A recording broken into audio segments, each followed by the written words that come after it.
తృతీయ అక్షయ తృతీయ నాడు తప్పకుండా కొన్ని పనులు చెయ్యాలి. అందులో ప్రధానమైనది ఇది ఉదక భాండదానము.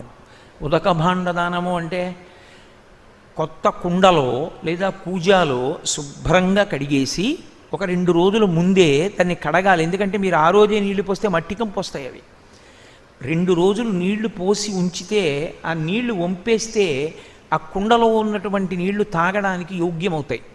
అక్షయ తృతీయ రోహిణీ నక్షత్రంతో కలిసి ఉంటే విశేష ఫలితం. ఈ సంవత్సరం కలిసింది అలాగా. ఉదయం 6:30 వరకు రోహిణీ నక్షత్రం ఉంది.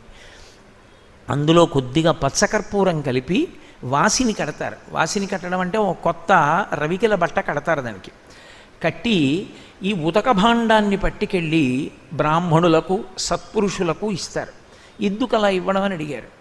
అన్నిటికన్నా కావలసింది ఏమిటో తెలుసా? జలమే.